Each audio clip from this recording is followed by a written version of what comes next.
Welcome to the USC channel here at the Voice of College Football. Good morning. A little breakfast with your football. And hey, Scouts Honor, we promise to get this show done before the games kick off. We know you want to have a long day of football. USC not playing today. Just that nice big buffet table of football. So we'll get you out of here on time. Matt Zemek, Ethan Inman, Crashlet Collier, the star of the Fox broadcast last night. I'm sure his texts, his phone was blowing up. Robert Griffin III said, "Throw caution to the wind," and that's the caution tape.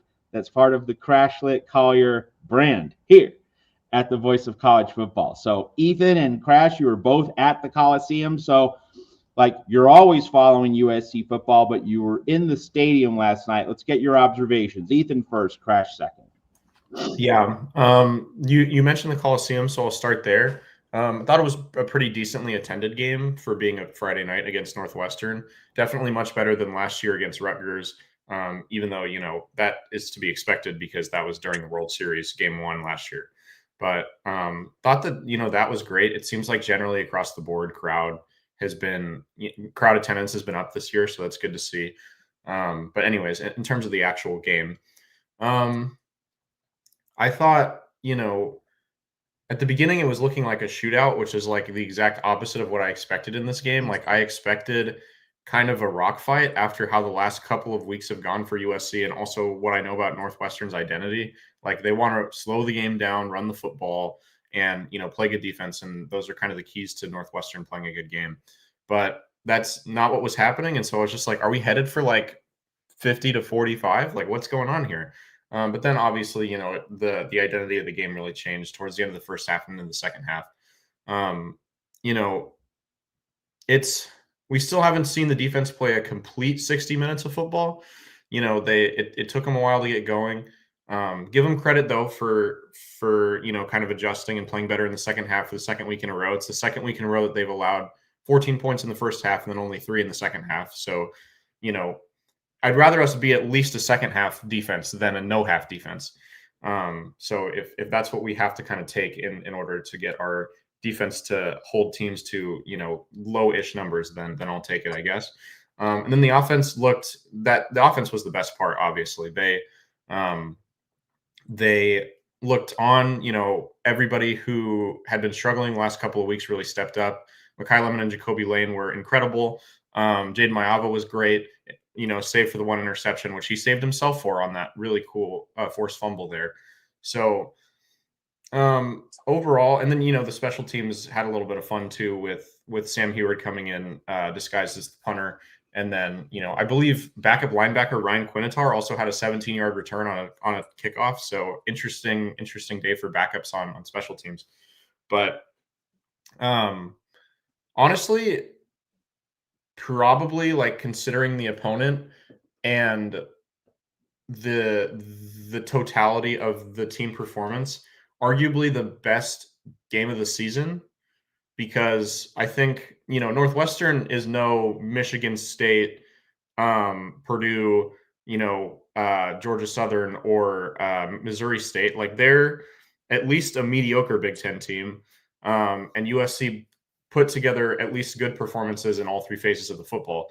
So it's good to see that at this point in the season. Obviously, USC is a very different team in the Coliseum than they are on the road.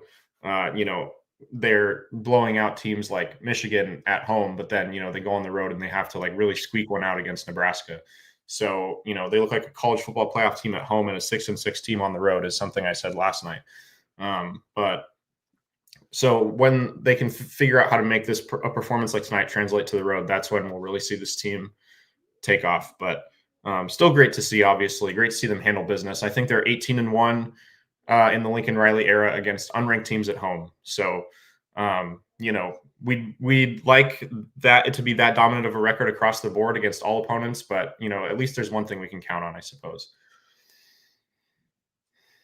So overall, I was super impressed with just the game all around for USC, especially as having that dominant win against Northwestern, who I think they're not obviously at the level of, some of those 6-2, 7-2 teams in the Big Ten, but they're also not, like you said, Ethan, they're not at the level of, Purdue, Michigan State, Georgia Southern. So I thought that was a really good win. And you got to look at what David Braun has done since he, stepped in at very late 3 years ago and had to take over for Pat Fitzgerald after that whole mess. But onto the game now, I thought overall it was looking like, you said, a shootout. And I was like, great, here we go again. This is going to be one where it's going to be the offense that has to carry. But I was honestly impressed that the defense pulled it together. I think maybe my one concern, obviously it didn't turn out to be as bad as I thought, is USC's defense a second half defense? Because that works against a team like Northwestern. It won't work the rest of the way, though. So that was my one concern, but still super impressed to see how this completely clamped down. And then also I liked how Lincoln Riley and the special team staff got super creative, especially with the Sam Heward faking being trotted out wearing the number 80 as the punter. I was like, wait, I was like trying to figure all out. Then even still, when they brought him in at quarterback at the end, I was still just like processing. I'm like, oh, that's what's going on. So it was still, obviously, and then obviously definitely, yeah, my phone, as you mentioned, Matt, blew up. So that was kind of fun, but it was definitely interesting to see all that. But overall, really impressed with this team and how they played. Hopefully they can keep it going into next week. I think a natural question that every fan has and want to give you obviously a crack at it, because we asked and answered the appropriate questions here on the USC channel, the voice of college football. Short week, off a road game, off a road night game, and that was an emotionally draining game at Nebraska, digging that out in front of 75,000 maniacal black-clad Nebraska fans. Reasonable expectation that this was not going to be a perfect game, just because that's the way short weeks go. But you balance that against Northwestern is not a good offense, and we made Northwestern look good in the first half. So it's just that balancing act. You knew this wasn't going to be your sharpest, cleanest effort, short week, and yet you do want to see the defense raise the bar, and you do want to see this team get off to fast starts. But like this perhaps was not the game tailor-made for a fast start. So let's just balance the optimism and the pessimism here. And folks, you might be surprised where I stand on this one. But Ethan first, Crash second in terms of balancing short week versus the need to see something better. Yeah, I think another layer to this conversation is I thought that David Braun actually called a really great game in the first two drives. Like, they were showing USC a lot of different looks. There was a lot of creative formations. They were doing that thing on the extra points where it lined up like they were going to do a 2-point conversion, and then they switched it up, and then it was a PAT. And there was a lot of that. Like, there was a lot of misdirection in the passing scheme, and to get receivers open. And so I just thought that he was calling a pretty good game, and it seemed like his first 25 plays on his play sheet were really well scripted, and then kind of after that it fell off a little bit. But so that's definitely part of it.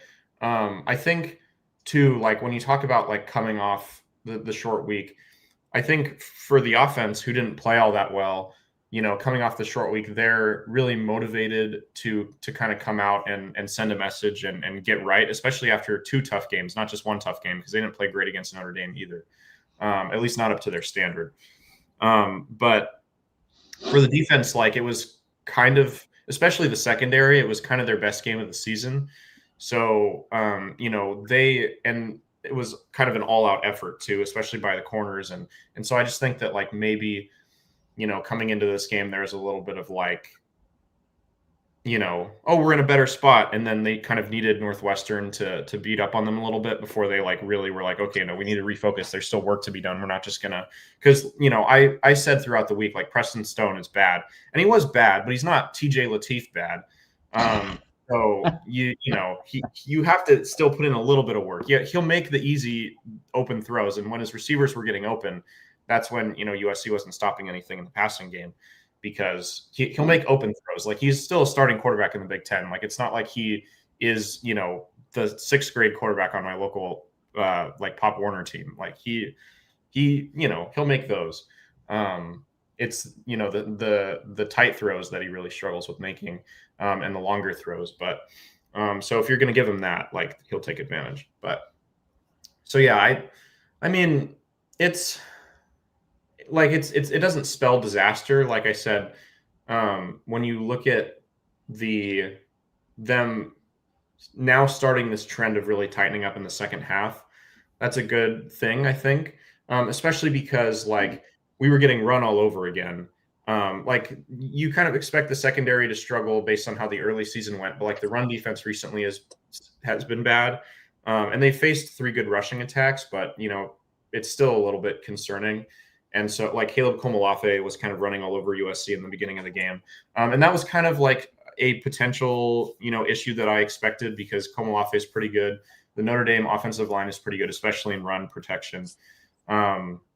So that was like concerning, but to see him especially tighten it up against the run game and not just, kind of roll over and die, which is what I felt like they did in the Notre Dame game and kind of in the Illinois game too, where it was like they just never started stopping the run. Like in both of these games, they've kind of tightened that up, and that's been really good to see because like if a quarterback just goes out and has a generational performance and throws for like 5 touchdowns on you, and he's making really tight, insane throws, and that's how you lose the game by like 3 points, then like that's a little bit more understandable to me than like you just get bullied for 300 yards on the ground like USC did against Notre Dame when CJ Carr couldn't do anything.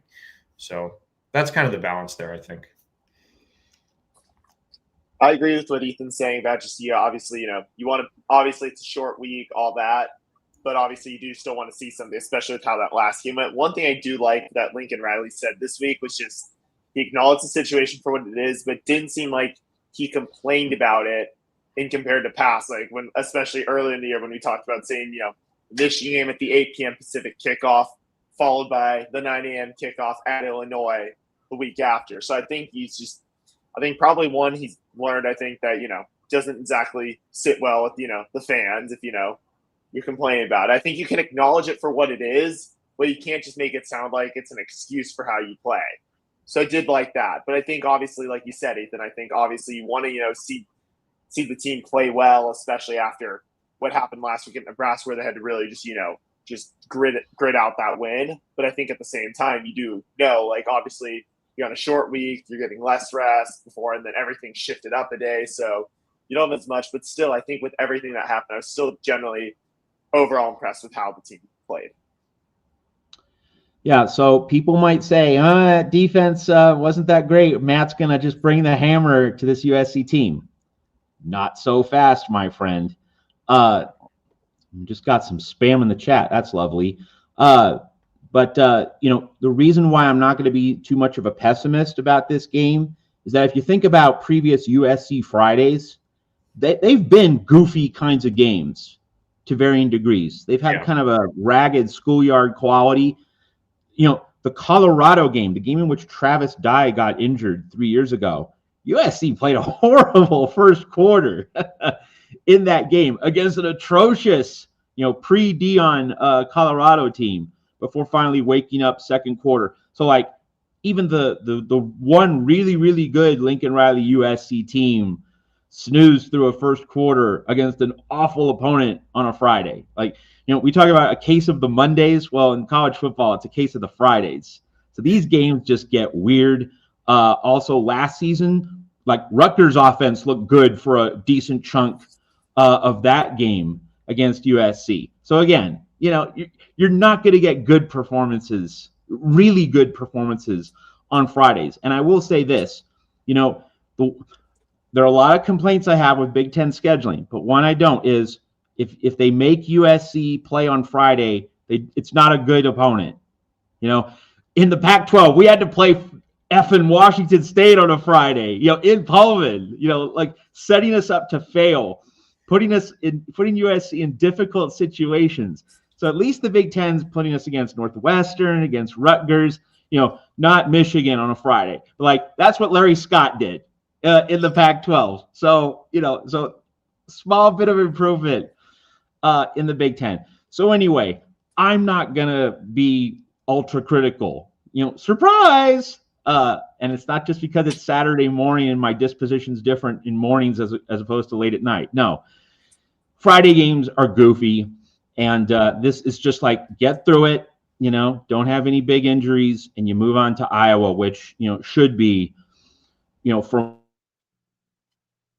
all vantage points, much more of a test. And of course, we preview games on Tuesday nights. We don't do that in our post-game show, but just, I'm not gonna, I react strongly lots of times, but part of reacting strongly is you pick your spots. You can't overreact to everything. Not everything can be a sky is falling moment, because then you lose all credibility. Chicken Little, right? Remember that? So you can't say it's panic, doom, and gloom all the time. This is not a game where you say, oh, how is this team ever going to do it? Now, that having been said, so not being really critical of last night, and Ethan pointed to this a little bit in his comments earlier. USC now has 3 regular season games left, and one of them is against UCLA, where I expect USC to bring the hammer, because if you're not running through the tunnel for UCLA, ready to play your best, let's all pack up and go home. But like Iowa and that defense, that's a real test for Jaden Mayava, and we get to measure if Nebraska was kind of an aberration or if it was a sign of continued decline. That's going to be really important. And then, of course, if USC can get past Iowa, the big one, Oregon. And so, Ethan, Crash, to me, just in terms of where USC is, it's not so much about last night against Northwestern, but just 9 games down, 3 games left. I want to walk away from this season with USC playing one complete 60-minute game against a really good team. And you know what? Oregon might play great and beat us, but I want to see USC stand in the ring for 15 rounds and be part of a Ali Frazier type heavyweight bout. Win or lose, you've been part of something special. You played your best. That players figured things out. They reached the ceiling of their abilities. Even more than the playoff. We all want to be in the playoff. We all want to be 10-2, of course. But to me, guys, Ethan first, Crash second, just hunting down excellence, reaching that standard and maintaining it for a whole game against a good team. Not Missouri State, not Georgia Southern, but a good team. We got to get through this season with at least one true USC masterpiece. Yeah, I think that that's a great point. And I think that the Oregon or the Iowa game, to me, seems like the best opportunity for us to see that, just because it is at home. And we've talked about the difference between this team at home and this team on the road. I would love I think that, a great situation for USC would be for Iowa to win today, and then USC to go into, the game next week against Iowa, with Iowa having all of this hype because they just beat Oregon. And then, USC being able to then go and beat Iowa because that, at the height of their power, basically, because Iowa's been a great team this year, but they haven't got a ton of national attention because they're boring. That's just what tends to happen with Iowa. They're not that interesting of a team to watch because they don't have any air attack at all. They try to make the game ugly. They try to kind of grind it out. It's I don't have to tell any of you guys this because you all watch college football. It's typical Kirk Ferentz football. And I'm sure everyone in the chat knows that. But I think that, that could present a real good opportunity for everyone to come away from that game saying, wow, USC, this is a team that was in the top 4 of the Big Ten, had a signature win, took Indiana down to the wire, and USC went and beat them.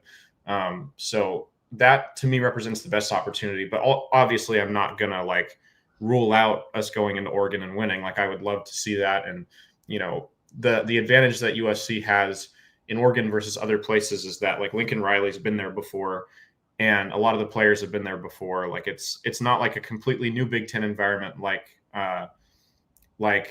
Nebraska, where you're kind of going in and wow, this blackout and this just the atmosphere of Lincoln Memorial Stadium and traveling all the way to Nebraska on the airplane. It's not something we've seen before.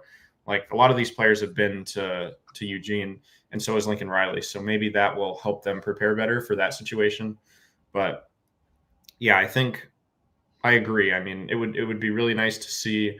It would feel like a real improvement because, it feels like USC is headed to an improvement record-wise because they already have 7 wins. They had 7 last year. So they just need to, beat UCLA and then it's technically an improvement. And then if they, beat UCLA and win their bowl game, then it's like a 2-win improvement. If they beat Iowa, UCLA and win their bowl game, then it's a 3-win improvement.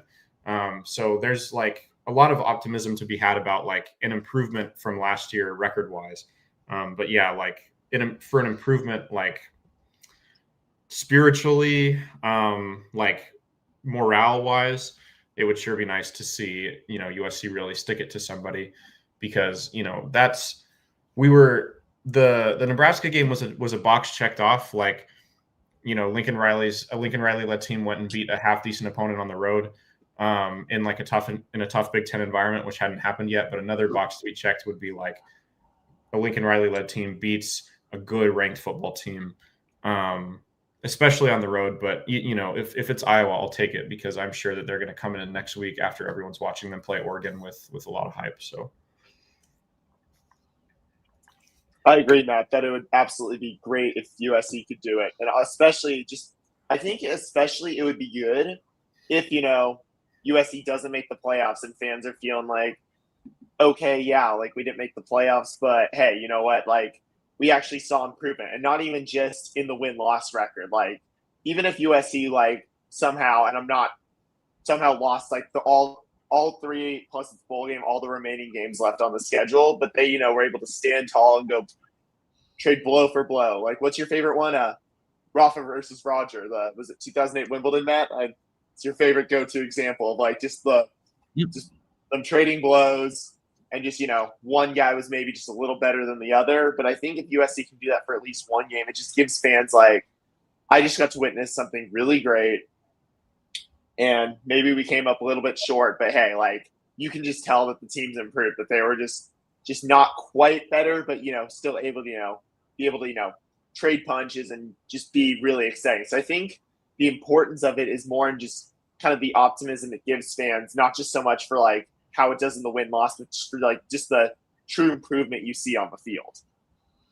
Yeah, and just to kind of present the other side of the coin here, the loss to Illinois, it's not so much the loss itself. Obviously, that's a big part of it, but it's that Illinois didn't play a great game, and Illinois is not a great team, and you still couldn't take advantage of that. Whereas, again, Oregon might play an amazing game, and USC plays its best and still comes up a little bit short. It's just how you lose and the way your opponents are playing, that's definitely part of it. Like in Notre Dame, this is not Marcus Freeman's best Notre Dame team. And so coming up short, it stings because we didn't see Notre Dame at its best. Like CJ Carr was not at his best. Losing becomes that much more difficult to accept. But if a team plays great, you can still lose. You can be great and still lose when the opponent maxes out. And so, yeah, like if Oregon beats USC in a 30 to 28 classic, it's going to go down differently from, what if we get mediocre Dante Moore and still can't win in Eugene? Like then that's going to really feel a lot worse. And of course, as we broadcast this show Saturday morning, we're all getting ready for the Oregon-Iowa game. Like we all have our notebooks. I know Ethan has his notebook out. His pen's going to get a workout today. He's going to be taking notes on USC's next 2 opponents. They go head-to-head in Iowa City on CBS. So, like, we're all going to be doing a double scouting report. Iowa next week, Oregon in 2 weeks. Those 2 teams play. Huge game. So, plenty on that Oregon-Iowa game in our Tuesday show here at the Voice of College Football. So, as we continue on with our conversation, guys, and trying to, let's go back to this Northwestern game a little bit. What do you think is the key to unlocking the most out of this USC team? I mean, so Friday, short week, and like I'm giving the team a pass for the first half, especially the defense.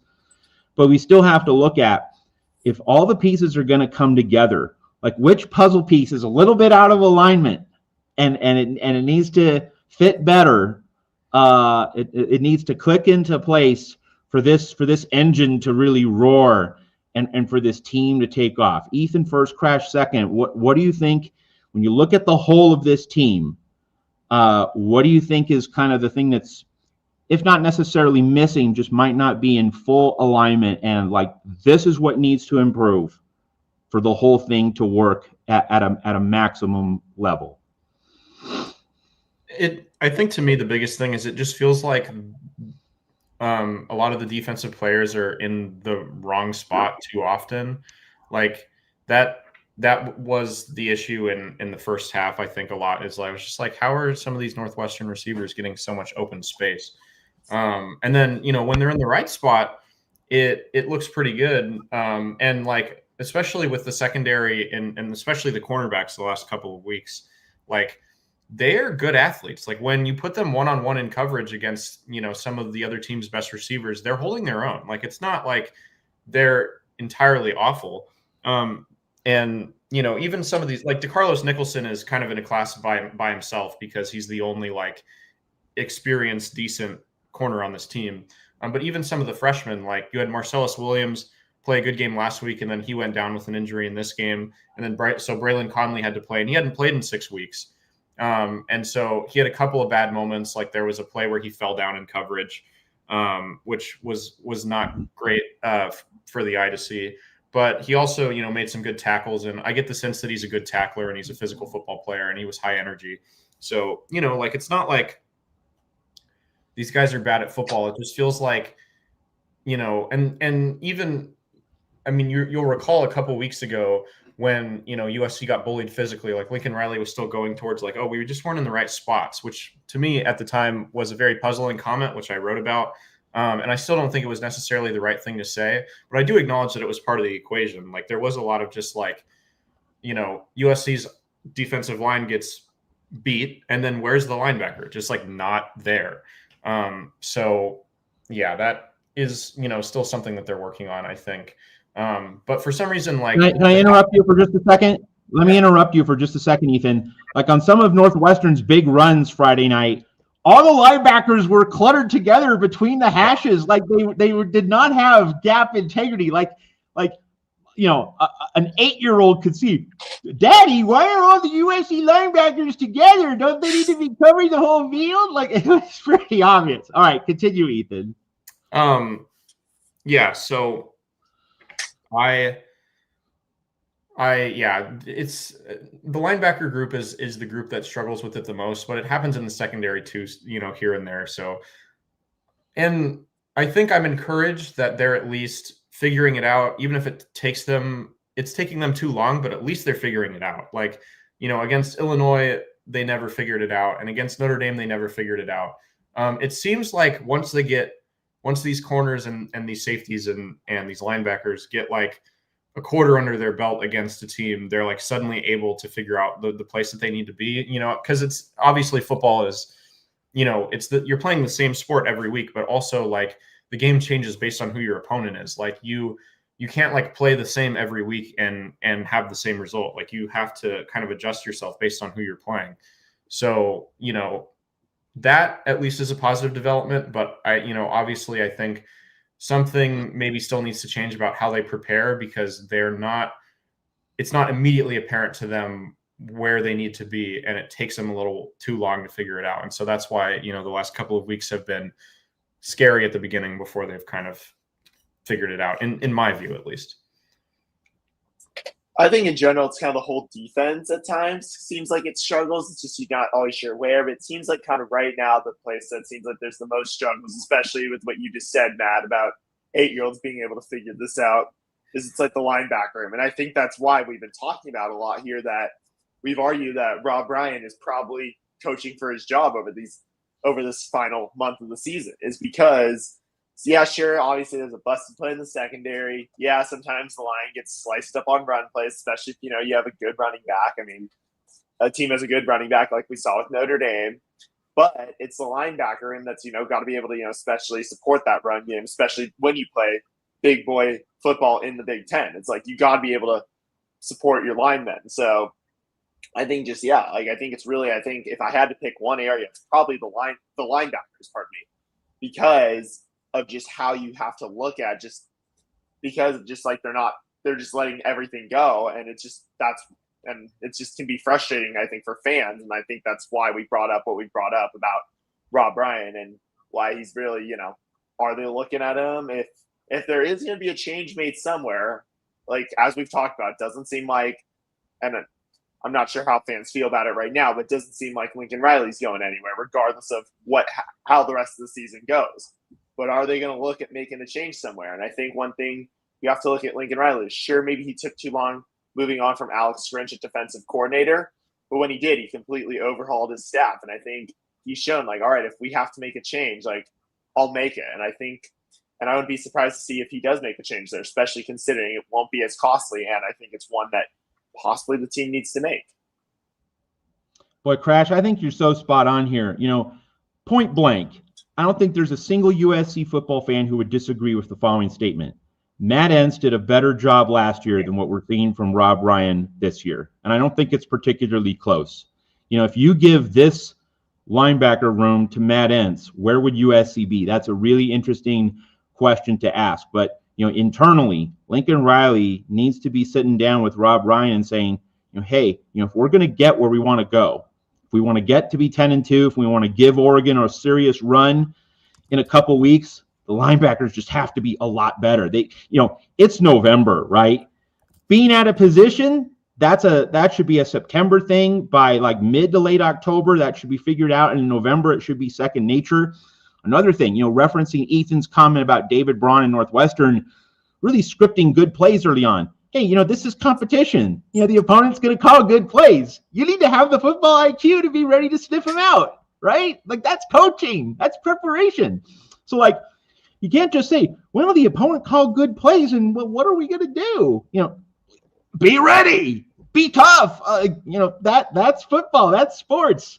So, Rob Ryan, he needs to raise the bar a lot, not a little, a lot in these coming weeks. So, Crash, I think that you absolutely nailed it, by focusing on the linebackers as the thing that needs to come together. I'm right with you on that particular point.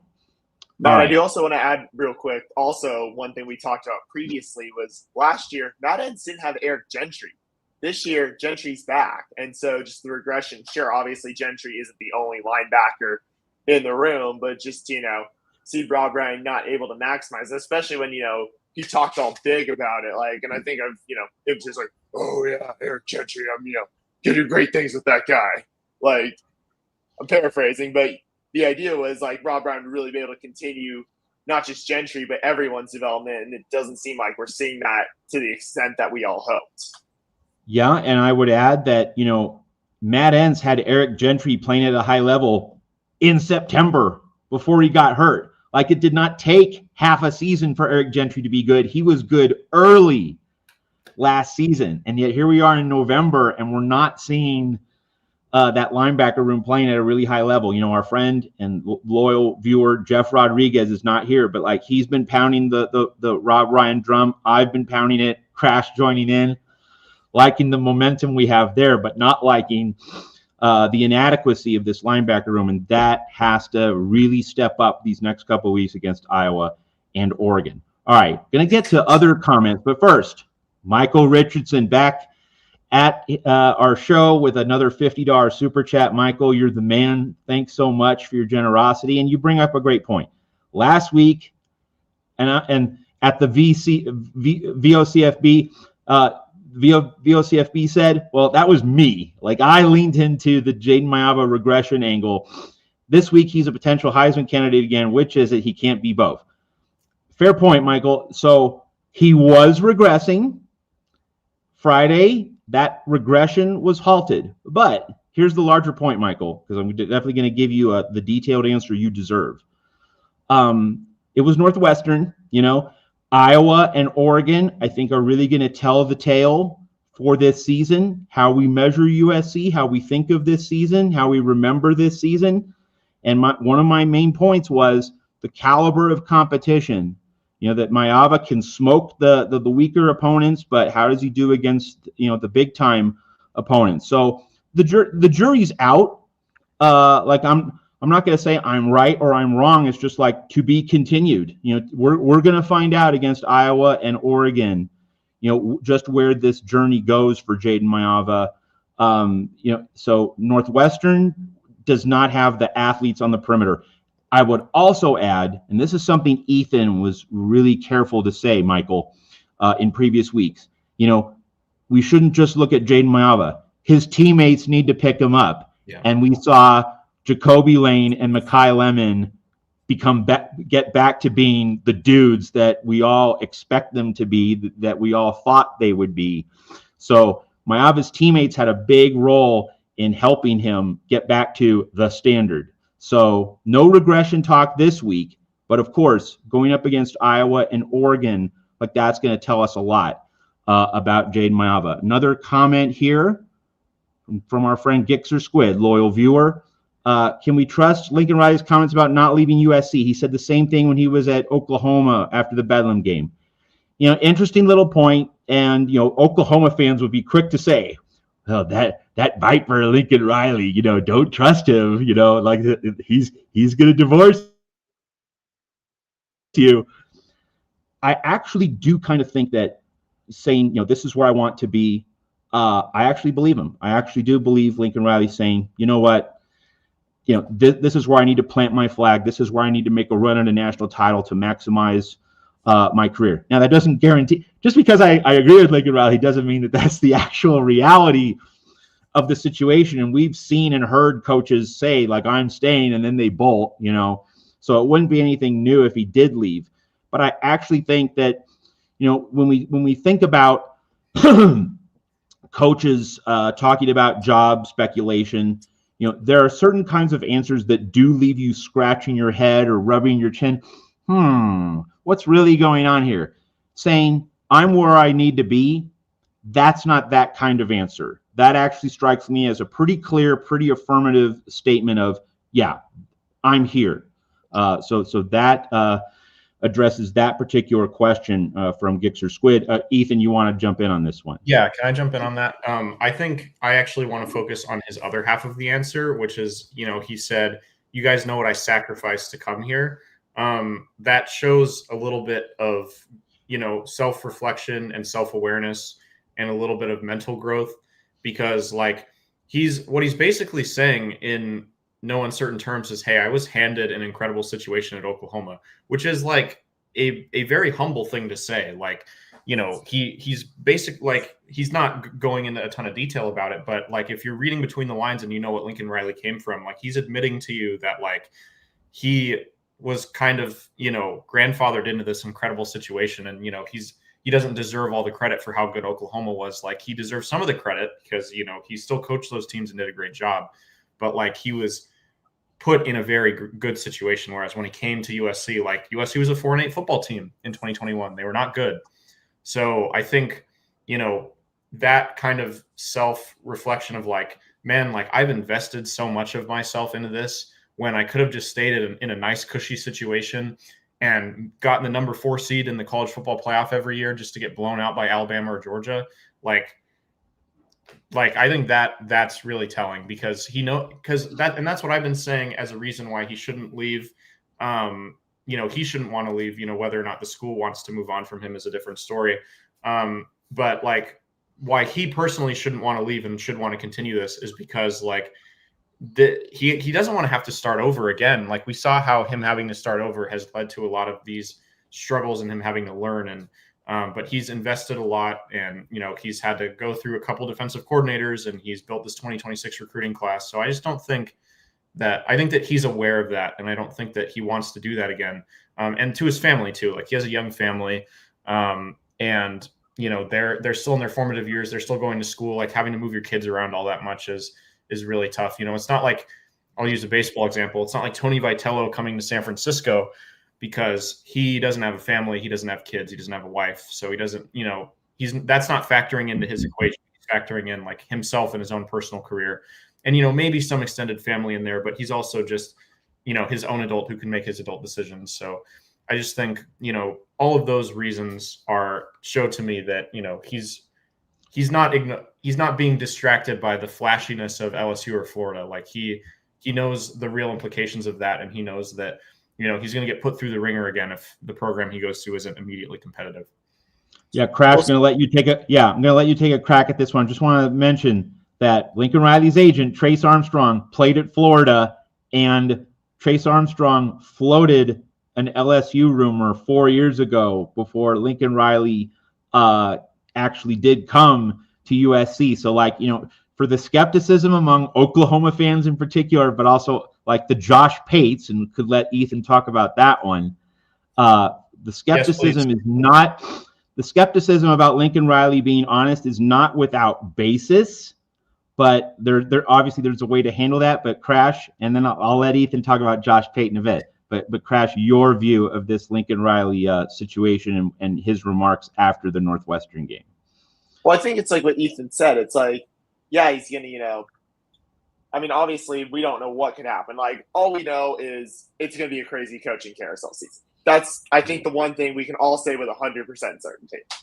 But with Lincoln Riley, I think it's like you said, he's got family, all this stuff that's like makes it trickier to move. But I think also it's like, does he want to get put through the ringer? But also I find it interesting too, is like, yeah, his agent is Chase Armstrong, who also represents Brian Kelly, who's just fired from LSU.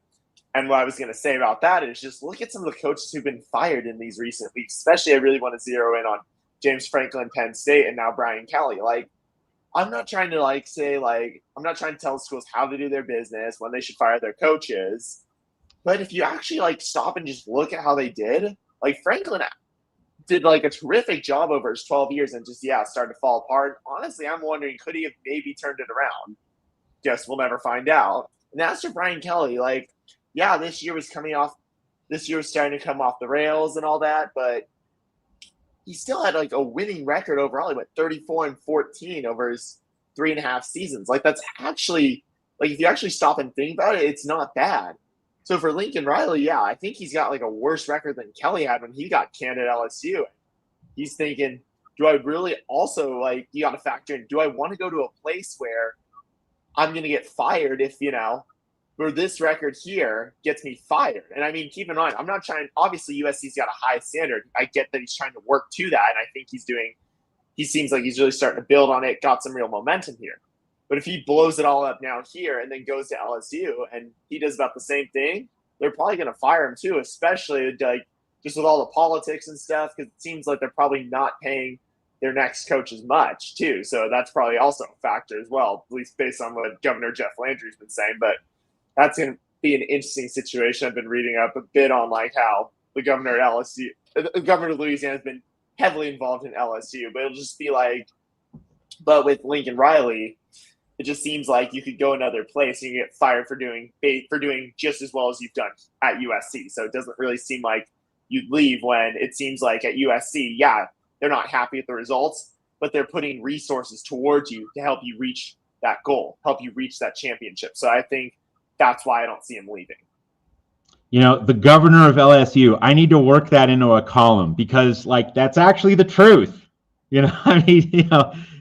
Not officially, but essentially. So I have to use that. You've given me some column material, Crash. In terms of telling administrators how to do their jobs, 9 times out of 10, no. But here's one place where I think the common person just off the street can actually be right. And that is, why are you doing these large buyouts? That is just throwing away money and lighting it on fire. Large sums of money, paying a guy $50 million to not coach. It just crushes me. Deals should be incentive based. That just seems like the most obvious thing in the world, that we will give you Fort Knox when you win conference championships, when you get to the college football playoff. It just seems like the most obvious thing. And if a coach and Jimmy Sexton, super agent, says no, okay, fine. Go find your client another job with that huge price tag. We're going to actually manage our money here at our university. So it just blows me away that we're still seeing schools light all this money on fire and not structuring details that reward incentives and actual achievements. Alabama gave Nick Saban an absolute boatload of money when he had already done something. This was not front loaded. This was not premature. It happened after he had proven his value to the university. You do things when someone has proven that he can actually deliver for you, it just kills me that we're not there. All right. On our show, we always highlight Gary from Dana Point. Gary from Dana Point. It seems like our quarterback is getting better. At least it seems like, if that's the case, is he at the ceiling, or can we expect him to go higher? So, Gary, I'll hand this off to Ethan and Crash in a little bit. My basic take is, in September, we saw Jaden Mayava be very, very clean with the football. And then again, against Illinois, we began to see one or two interceptions creep into most games. And it usually happens that it was in the third quarter. So last night it was second quarter. And of course, kudos to Mayava for running down the Northwestern defender, forcing the fumble. Like, that's a game-saving play right there. Shades of Woody Marks at Michigan last year. That wasn't Woody Marks' fumble, but a ball was on the turf. Michigan recovers. Woody punches the ball out and recovers the fumble. Just a baller move. And one of the things that Ethan and Crash have been saying all season, and it's absolutely true, is that Jaden Mayava, he might make mistakes, but he shrugs them off. And he has the calm, steady, focused demeanor of a leader, of a good teammate. That's the thing I'm going to remember about Jaden Mayava the most from this season, is that good teammate, good vibes, positive force, positive presence, on this team, in this locker room. And that play against Northwestern epitomized Jaden Mayava. Not perfect, and we do need to see him get to that higher standard. And Gary, we'll address that in just a second. But just for the moment, like, he's always about team first. He's about winning. That play last night showed why. So in terms of Mayava reaching his ceiling, Gary, like, we just need to see a game in which he doesn't slip. Dodger fans are grateful that Jeff Hopman threw that one hanging slider to Miguel Rojas. Well, Jaden Mayava has to avoid that one hanging slider, right? Like, elite players, like, this is the John Madden football Bible. Great players make big plays in championship games. And so we're getting to that point with the Oregon game, and just hopefully USC can get past Iowa, which, I'm not taking that for granted as a W. I think that's going to be a street fight. Not convinced at all that that's, a lock for USC. But, if USC can get past it, then you have the trip to Oregon for, as Brent Musburger would say, all the Tostitos against the Ducks. And like that, hopefully if USC can be 8-2 going to Eugene, Gary, then we're going to see, like, this, it would be the test of greatness. Can you walk into an enemy lair late November, everything on the line, and deliver, Yamamoto style? Can you be Yamamoto, just being flawless, locating all of your throws consistently for the duration, when everything's on the line? So we're about to find out if Jaden Mayava can be at that higher standard, but just, he's in that mode where, he can play generally well, but he hangs one or two sliders, and just, like, you just need to weed that out, and you need to have that self-control to not make those one or two bad decisions that can undo a really good day of work. So Ethan, Crash, your thoughts about Gary from Dana Point asking about, what can we expect about Jaden Mayava doing better? Is there any other nuance or particular point of focus that you see in Jaden Mayava's game right now? Yeah. Well, first of all, you mentioned that play where he made the tackle, and, that he just is a team player. And so I just wanted to bring up this quote from him after the game. He said, "I just sacrificed my body for my brothers." Like, there you go. Team player, put his body on the line. Not quite a Ryan Sayuri quote, but pretty close. It's a good one. So thought I'd throw that out there. But yeah, I mean, everything you said about Mayava, like him being a team player and him really rebounding from his mistakes, like that's something that we've seen in basically every game except for last year's Notre Dame game. Like last year's Notre Dame game, USC was in a position to win, and then he threw a pick six that was returned 99 yards for a touchdown, and then went down and did it again, and that kind of sunk. Like, that was the one game where I would say that, like, Mayava's mistake specifically sunk USC's chances at winning the game, because, like, Jacoby Lane was having a good game. The defense wasn't playing all that well either. But, like, Jacoby Lane was having an incredible game. I think he had, like, 3 touchdowns in that game. And, like, USC had a chance to take down Notre Dame. and then, 2 really critical mistakes in the red zone from Maava there. But every other game, kind of like you mentioned, like even like some of the games where he's had some really critical, consistent mistakes, like, last year in the Texas A&M bowl game threw 3 interceptions. This year against Nebraska, like just couldn't throw the ball effectively all game at all. Even in games like that, like he finds something in his bag of tricks to where he can still impact the game positively.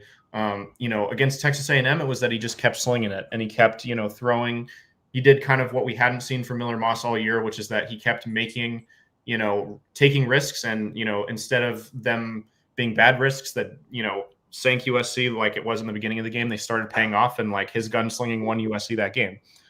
Against Nebraska, like he, kind of was self-aware enough to say, all right, like I've, kind of tried my best, and this offense has tried its best to take down this mighty Nebraska secondary, which, credit Nebraska, they have the best secondary in the country, or at least top 3. So like, he was self-aware enough to say, all right, like we've kind of tried everything. It's not really working. So I need to impact the game in a different way. And he started running the football. So, which we hadn't really seen him do all year. So, using kind of that as my springboard, I think, like, to me, it's not quite as like clear as like, oh, he just needs to clean up his mistakes, because he could start playing more conservatively and not make any mistakes, but also throw for 150 yards. Like, I think like there's Maava, like, has been like, one of the things that I like about Maava is kind of what you said, like when he does make a mistake, he keeps playing. And like, there's just kind of this attitude that has generally worked out for USC and for Lincoln Riley in every game, again, except for that Notre Dame game last year, where like continuing to trust Maava, even if he's struggling, tends to work out in USC's favor. And, there's this quote that Lincoln Riley has brought up. I think it was, I don't remember if it was after the Nebraska game or before the Nebraska game, but he says that like every time that, he's gone on the field for us, like he's put us in a position to win. Like, and, we've been in it in kind of the final seconds. And so, and I would agree with Lincoln Riley on that, again, every game except for the Notre Dame game last year, which I think is the one exception. But yeah, I mean, I think, though, like if he can throw 4 touchdowns and no interceptions, like that would be awesome. I don't think it's necessarily just like as simple as cleaning up the interceptions. I think it's, him. I think the key for me is him putting it together in like the really highly pressure filled moments, because he's a much calmer guy. Like last year, we didn't really see him play a totally calm game at all. Like I think even in the Nebraska game, like he had some first game jitters. I think he threw a pick 6 to Sear right in that game. In the UCLA game, like the passing offense never really got going. And then we talked about Notre Dame and we talked about Texas A&M. This year, like he really puts it together, like you said, against inferior opponents. Like last night was probably his best performance against a good secondary, which was good to see, because, Northwestern's secondary numbers are not quite on Nebraska's level, but they're pretty good by Big Ten standards. Like they had held every QB that they'd played under 300 yards. And the only quarterback that had gotten over 200 yards was Ryan Brown. So it was kind of a fluke because Purdue was playing from behind that whole game. Like not even Dante Moore got 200 yards on this Northwestern defense. So I think, credit to him there. And that's like a really great thing to see. But there's the added wrinkle of course, USC was at home. And Maava seems a lot more comfortable at home. And so does this entire USC team. So, the Iowa game and the Nebraska game are real hallmarks of like, can he, exhibit that same comfortability that he's seen when he's, been dominant early in the season, last night, to a degree against Michigan.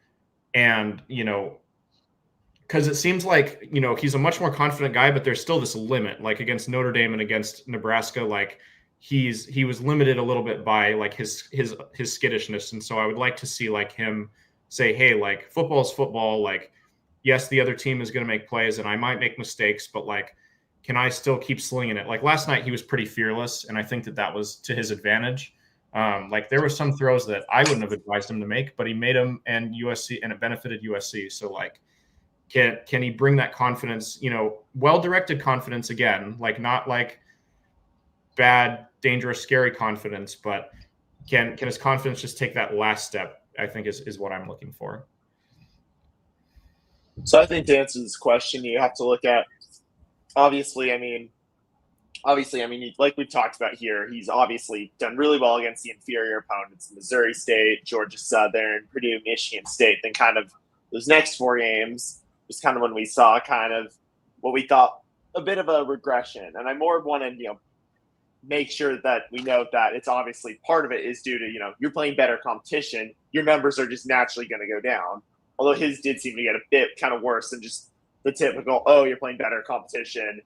What'd you expect?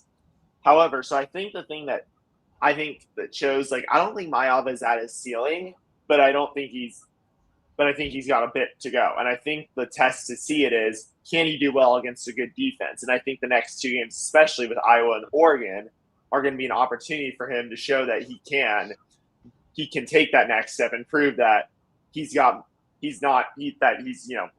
this elite quarterback, that he is potentially a Heisman candidate. I think that's where we could see this. But I think it's going to take him playing very well against both Oregon and Iowa to do that. And I thought he had a better game for sure, like we talked about here, like last night against Northwestern.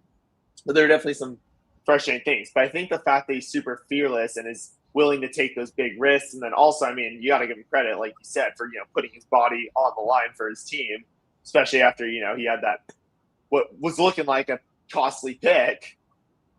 Is that he's not afraid of those risks. So I think that it will work to his advantage, especially as he starts playing better defenses. So I'd really like to see him find a way to keep playing aggressive, play aggressive and play well, but just hopefully find a way to just not make those costly mistakes that have sometimes sunk him in some of those bigger games. All right, we're going to have just a short final segment on the other side of this commercial. We'll see you in 1 minute. College football is even more exciting when you've got some action on the line, and the games are even better when you're cashing in. And the Voice of College Football is the place to be to get the greatest value. Start with my picks: 75% against the money line, 58% against the spread, and I've got a 40-plus year track record. 11-0 in the college football playoff for me last year against the money line, 8-3 against the spread. And I'm just the warm-up act. Steve Merrill of Wager Talk is our ace in the hole, show stopper. 7 years with the Voice of College Football, over 30 years in the industry. Steve gives us analysis on all the big games, but you can't miss Steve's weekly under-the-radar pick. 28-12 against the spread the last 3 years. You also get picks from some of our top analysts here at the Voice of College Football, including Corey Bratta, Matt Zemek, and Steve Dace. Check out those numbers. Become a YouTube or Patreon member for just $99 per month. Go to the main channel on YouTube, click join, and then select the betting tier. Do the same thing on Patreon. Make 2025 a winner now. And we remind you that Mark Rogers' national show at the Voice of College Football is on 6 nights a week, Monday through Saturday, 10 p.m. in the East, 7 p.m. in LA, and the rest of the West. And we remind you, go to vocfb.com/shop, get these snappy caps. Ethan's back with the camo cap. He wasn't here on Tuesday night show because he was covering USC basketball, but you get the USC branded VOCFB cap, either the camo, the plain, and of course, shirts, other forms of merchandise.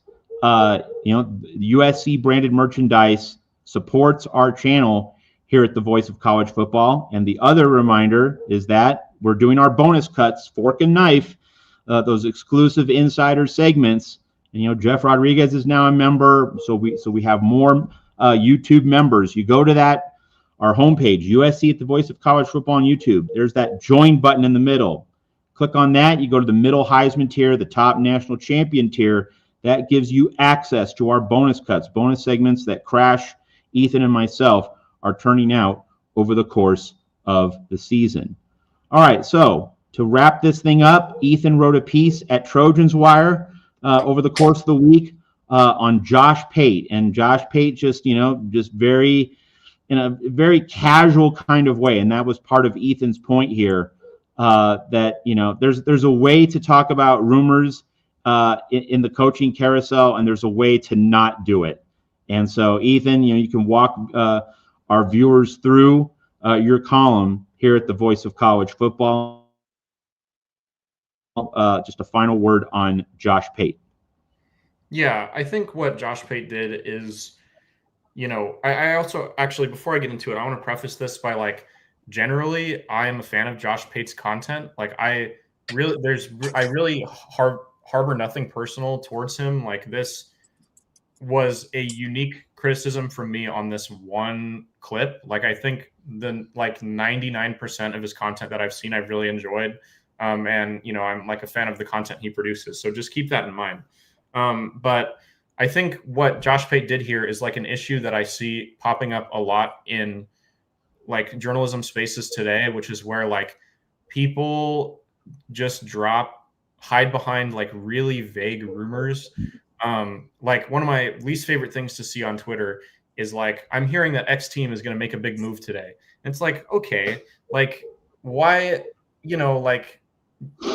and if the team does anything, you're going to point to it and say, see, I was right. And it's just not, it's not my favorite thing. So, I understand the temptation behind being vague. I'm not, I'm no stranger to this. I work for this channel. I write for Trojans Wire. I understand that SEO and getting clicks is king in today's, journalism world, because we've moved onto the internet and, we don't print, hardly anybody prints anymore. And so we have to do our journalism and make our content in digital spaces. I understand that whole part of it. And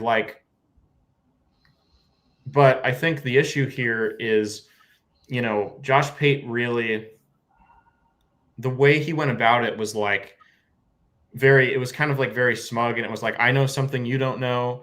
And then, he kind of mimed he was pulling the pin in a grenade, and it was this massive revelation that he was going to drop. Then he just said let's keep an eye on Lincoln Riley and USC, with no hints of what he knew. Was he hearing that other schools were interested in Lincoln Riley? Was he hearing that Lincoln Riley was interested in leaving? Was he hearing that Lincoln Riley's agent was reaching out to other schools? Was he hearing that USC wasn't happy with Lincoln Riley? No inclination as to where this was coming from whatsoever. No citing his sources, nothing. And I just think it was really irresponsible. And again, I get the temptation. It's for clicks, and also he could have had real journalistic reasons. He could have a real source on this, and that source just wants to be protected and doesn't want to have his name out there. But if you can't, I think you have a responsibility to your audience of some transparency. I don't think I ever pretend I know something I don't know, or if I do know something, I always cite where it's coming from. And I think that that's true of Crash. It's true of Matt. None of us are going to, we all share our speculation on what could be happening, but when we do, we're always clear that it's speculation. And when we know something, we're clear that we know something. And this was just a lot of blurred lines between does Josh Pate know something? If he knows something, what is it? And if he doesn't know something, he's making it seem like he knows something, when he could have just, put all of this to bed by saying well, I think based on Lincoln Riley's history, or I think based on what these schools are looking for, or, I think based on what these schools are prepared to offer Lincoln Riley, this could be a potential storyline to watch. That's not really what he did. Again, he was just so look, I know something you don't know. And another point on this that I didn't even write about in my article that I saw on Twitter, I think it was last night, was someone pointed out that it's possible that Josh Pate wasn't even talking about Lincoln Riley leaving USC at all. It's possible that he was talking about USC adding a big name offensive coordinator to their staff. And the thing about being vague is, if that's the thing that happens, he can point back to this and say, see, look, I was the first on this news. I was right. If there's any big offseason news related to Lincoln Riley and USC at all. And so it just creates this sense of false credibility, false I don't know, like false insider knowledge. Like, I think if you are going to put a piece of information out there, like, you need to hold yourself accountable for your own information. Like, I think it's kind of a lost art because I think we're all so nervous about upholding the relationships that we have. And I think, also, like I said, like, we're in an era where like hot take content is kind of king and gets clicks. And even though the fans don't like it, they'll still click on it because they're mad at it. So like, we're in that kind of era. And so I understand where this is coming from, but I just like I think Josh Pate needed to decide whether he was so intent on getting this rumor. Like, it's not even a report. Like, it's not like he was reporting that Lincoln Riley's leaving USC. Like, I think he needed to decide if he was going to put this rumor out there and was willing to back it up with real evidence, or if he was going to just keep it to himself, because it's just irresponsible. Like, there's so many like real life consequences that this clip could have. Like, it could, harm trust between Lincoln Riley and his players. Like, it could harm trust between Lincoln Riley and the university. Like, because again, it just puts everyone in the fan base as well. Like, it puts everyone in this space of like, what does Josh Pate know? And like, it could, especially given Lincoln Riley's history, like create some suspicion towards him. So I just don't think it was the responsible thing to do. And I would like to see Josh Pate do better. And again, like I said, I'm generally a fan of him and his content. I think he's a really smart guy who knows a lot about college football. But before he goes and like drops the figurative grenade like he did in the clip with the Bussin' with the Boys guys, like, just maybe consider, not putting content out there for a self-serving reason, and instead thinking about the consequences that this could have for other people. And like I said, weighing that decision, like, if you really want to get it out there, back it up and, burn bridges if you have to. But, if you want to have this big responsibility to your audience and your responsibility to USC fans and college football fans with like, this is something that you should keep an eye on and be mentally prepared for, then back it up with whatever your sources are. But if you're not prepared to back it up, like, keep it to yourself and, be willing to, not be able to jump in and be like, look, I knew this when something happens. So that's just kind of my thoughts on that. Sorry, that was really long-winded, but a lot of different angles to pull from. So absolutely, it was a nuanced topic, and we wanted to give you the floor on that because that was one of your bigger pieces at Trojans Wire from the past week. All right, folks, it's football. Go ahead and enjoy it. So before you go, Oregon, Iowa. Ethan and our team at Trojans Wire, we're going to be scouting that Oregon-Iowa game because that's USC's next two opponents. And then we're going to talk a lot more about Iowa next Tuesday, 10 p.m. in the East, 7 p.m. in LA, and the rest of the West with our Iowa preview show. So, of course, this show, Saturday morning, is taking the place of our Sunday night show. So nothing on Sunday night. This was our post game because USC played on a Friday. So we will see you next Tuesday, 7 p.m. in Los Angeles. So for Ethan Inman and Crashlit Collier, star of the Fox Sports broadcast last night, this is Matt Zemek. Thanks for watching. And a big thanks to Michael Richardson, another $50 super chat for helping out the USC channel here at the Voice of College Football. Enjoy all the football today. We're scouting